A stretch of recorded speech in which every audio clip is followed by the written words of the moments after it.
વિરમગામમાંથી એક મહત્વના રાજકીય સમાચાર સામે આવ્યા છે। મતદાર યાદી સુધારણા પ્રક્રિયા દરમિયાન ફોર્મ નંબર 7ના વ્યાપક દુરુપયોગનો ગંભીર મુદ્દો સામે આવ્યો છે। લઘુમતી સમાજને નિશાન બનાવતા ષડયંત્ર સામે વિરમગામ શહેર કોંગ્રેસ આક્રમક બની છે અને નાયબ કલેક્ટરને આવેદનપત્ર આપી તાત્કાલિક અને કડક કાર્યવાહી કરવાની માંગ કરી છે। વિરમગામ શહેરમાં ચાલી રહેલી એસઆઈઆર એટલે કે મતદાર યાદી સુધારણા પ્રક્રિયા દરમિયાન ફોર્મ નંબર 7ના દુરુપયોગની ગંભીર ફરિયાદ સાથે વિરમગામ શહેર કોંગ્રેસ દ્વારા નાયબ કલેક્ટરને આવેદનપત્ર આપવામાં આવ્યું છે। તારીખ 7 ફેબ્રુઆરી 2026ના રોજ વિરમગામ સેવા સદન કચેરી ખાતે આ રજૂઆત કરવામાં આવી હતી। કોંગ્રેસ દ્વારા જણાવાયું હતું કે ચૂંટણી પંચના સ્પષ્ટ માર્ગદર્શન છતાં 2002ની મતદાર યાદીમાં નામ ધરાવતા મતદારો સામે પણ વાંધા ઉઠાવવામાં આવી રહ્યા છે, જ્યારે આવા મતદારોને કોઈપણ પ્રકારના પુરાવા રજૂ કરવાની જરૂર જ નથી। કોંગ્રેસે આ સમગ્ર ઘટનાને પૂર્વ નિયોજિત રાજકીય ષડયંત્ર ગણાવી આરોપ લગાવ્યો છે કે ખાસ કરીને લઘુમતી સમાજને નિશાન બનાવી ફોર્મ નંબર 7નો દુરુપયોગ કરી મતદાર યાદીમાંથી નામ રદ કરાવવાનો પ્રયાસ કરવામાં આવી રહ્યો છે।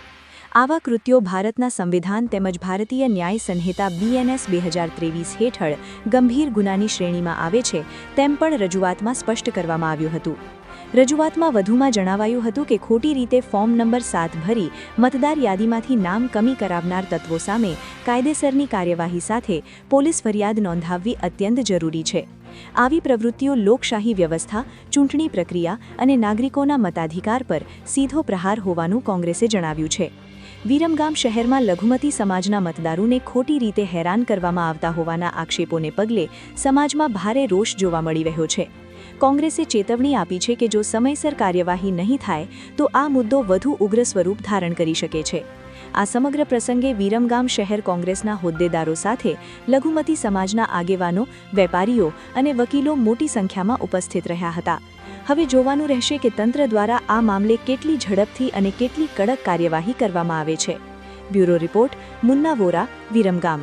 સાહેબ, ટીમના વાદા સ્વીકારવામાં આવ્યા છે એટલે ક્યાંક તો ખોટું થયું છે ને સાહેબ? પણ વાંધો રજૂ કરી શકે, સ્વીકારી લે એટલે તમારું મતદાર યાદીમાંથી નામ નીકળી જાય। સાહેબ, કંઈક તો ખોટું થયું છે ને? પણ એમને મતદાર યાદીમાંથી નામ નીકળી ગયું, નામ નથી નીકળ્યું સાહેબ। આપણે પણ કઈ આવો પ્રશ્ન તમે કેમ કરો? ખોટું કર્યું હોય તો એને કંઈક તો કરવું પડે સાહેબ, કાયદાકીય યોગ્ય લાગતું હોય તમે કરો ને ફરિયાદ। અમે તો સાહેબ કરશું, મારે નથી કરવાની, અમે તો સાહેબ કરશું, મારે ફરિયાદ દાખલ નહીં કરવાની। કશું વાંધો નહીં સાહેબ, કશું વાંધો નહીં સાહેબ।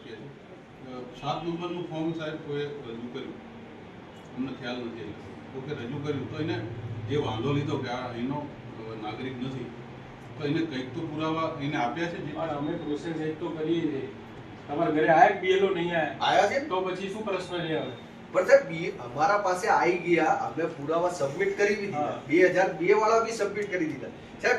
વાંધો લેનાર તો પૂરું કરી જ દે છે, બરોબર? વાંધા સામે લેવાયા એ વ્યક્તિઓ તો પૂરું, તો સાહેબ આ ખોટા વાંધા લઈને સરકારી તંત્રને ગેરમાર્ગે દોરે છે તો સાહેબ એટલું તો કઈ થવું જોઈએ ને સાહેબ। માંગુ છું, અમારી વાત એ છે કરવાની વ્યવસ્થા છે, એના ભાગ રૂપે વાંધો રજૂ થયો અને વાંધેદારને સાંભળવાની અને એના યોગ્ય પુરાવા લઈને નિર્ણય કરવાની વ્યવસ્થા છે એ અમે કરી રહ્યા છીએ। હા, આમાં કોઈને અન્યાય ક્યાં થયો છે? સમજવું એવું હતું એ કઈ પુરાવા પહેલા આપે કે ના આપે? વાંધો લેવા વાળા પુરાવા આપ્યા છે નથી આપ્યા। હા, તો એના વગર સાહેબ કેવી રીતે ફરિયાદ આગળ ચાલે? હું એમ જ કહેવા માંગુ છું કે એવો વાંધો રજૂ કરી શકે, પણ સાહેબ અને અમારે લેવો પડે। કોઈ નક્કર પુરાવો તો એને આપવો જોઈએ કે અમે અવસર આપ્યો પુરાવા આપવા માટે, એ ને એમ નહીં। હા, અમે એમને અવસર આપ્યો છે, તમને આપ્યો છે। હવે જે રજૂ થશે એના આધારે અમે નિર્ણય લઈશું। જે નિયમમાં અમને સરકારે આપણે જે નિયમમાં કાયદામાં જે એ લોકોને આપે જે અવસર આપ્યો એમાં એ લોકો પુરાવા રજૂ એ મારે નક્કી કરવાનું, બરોબર? જાહેરમાં કહેવાનું નહીં। અચ્છા, ઠીક છે, ઓકે। ના ના કઈ વાંધો નહીં સાહેબ। એટલે અમે તો સાહેબ માંગણી લાગણી લઈને એવી રીતે આવ્યા છીએ, બરોબર? અમારા કલમ અધિનિયમ 1950 કલમ 31 મુજબ ભારતીય ન્યાય સંહિતા મુજબ જે તે તાલુકા ચૂંટણી અધિકારી જે હોય એમને જ ફરિયાદ કરવાની આવે। ખોટું નિવેદન આપ્યું બદલ 1 વર્ષની સજા આપણે જ ફરિયાદ કરવાની, કાયદામાં જ છે। સાહેબ આપનો બી અરજદાર સમય બગાડેલો એમનો બગાડ્યો, મતદાતાનો બગાડ્યો જે સમય કે જે આજે છે એ ઉંમરલાયક બધાને હેરાન થવું પડ્યું। એમણે તો અરજી આપી દીધી, બરોબર, પણ હેરાન કેવા તમે થાય? એમ કહો તમારા ઘરે BLO આવે આય. તો એ તમારો વ્યક્તિગત પ્રશ્ન જો- છે. એ તો તંત્રમાં સાહેબ ઈએ તો દીધું તમે આપણે આવી રીતે ટોળું લઈને મને ના, આવી રીતે ટોળું લઈને ના, દબાણ દબાણ નહીં નહીં થાય, થાય. અમે દબાણ કરવા નથી આયા સાહેબ. ના, ના, દબાણ કરી રહ્યા નથી, દબાણ કરવા નથી આયા સાહેબ. સાહેબ, જો અમે દબાણ કરવા નથી તમે આયા. તો ન્યાય કરતા છો તો અમે સાહેબ કોને રજૂઆત કરીએ? સિમ્પલ વસ્તુ કહું છું, તમને અમે કે અન્યાય લાગતો હોય તો જો તમે સાહેબ કહો. અન્યાય ઈ પેલું તો શું BLO ને આવવું પડ્યું, તો કેમ BLO ને અને પ્રથમ વખત હેરાન કરવા પડ્યું? એ BLO ની ફરજ છે, એ BLO ની ફરજ છે એ નિભાવી છે. બરોબર, એમાં એટલે એનો કોઈ BLO પ્રશ્ન કેવા નથી. હેરાન થાય છે માણસ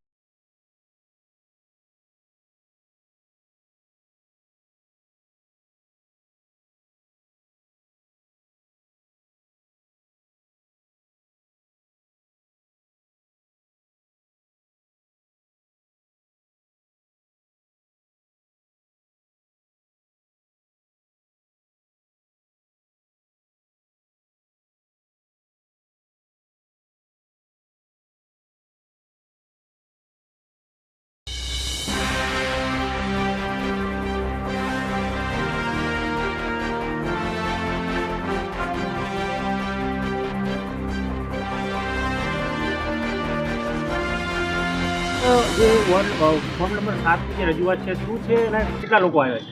આજરોજ અમે વિરમગામ શહેર કોંગ્રેસ વતી વિરમગામ શહેર લઘુમતી મતદારના જેટલા અમારા વોર્ડો છે તે દરેક વોર્ડના બૂથના દરેક બે વ્યક્તિઓ 3 વ્યક્તિઓ સાથે અમારા વકીલ એસોસિએશનના મિત્રો અને બીજા વેપારીગણ સાથે આજે અમે પ્રાંત સાહેબ સમક્ષ રજૂઆત કરવા આવ્યા હતા.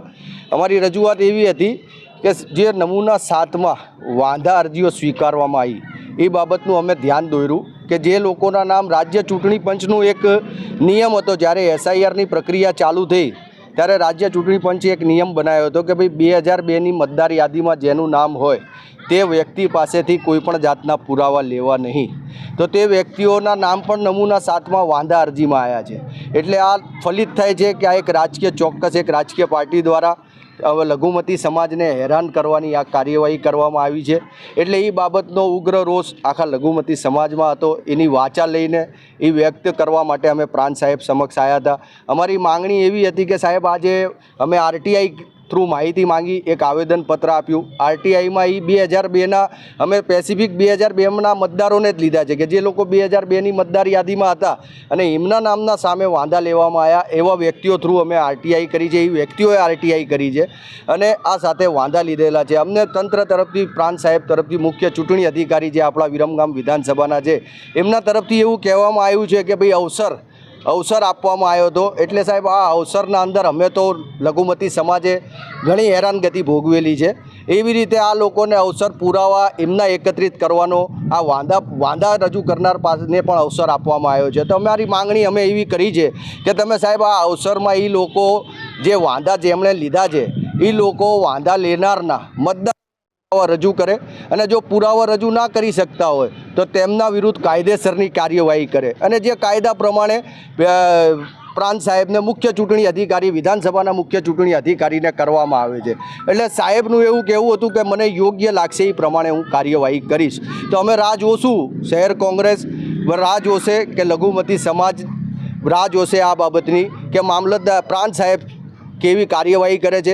અને જો કાર્યવાહી કરવામાં નહીં આવે એમના તરફથી તો અમે કાયદાની મર્યાદામાં કાયદેસર જે કંઈ કાર્યવાહી થતી હશે કોંગ્રેસ પક્ષની લીગલ ટીમ અમને જે પ્રમાણે સૂચના આપશે અથવા અમારા લીગલ જે મિત્રો છે એ પ્રમાણે જે અમને સૂચના આપશે એ અમે કાયદેસરની કાર્યવાહી આવા કહેવાતા ઈસમો વાંધા લેનાર ઈસમો વિરુદ્ધ અમે કાર્યવાહી કરશું. આ બાબતે અમે રજૂઆત કરવા આવ્યા હતા.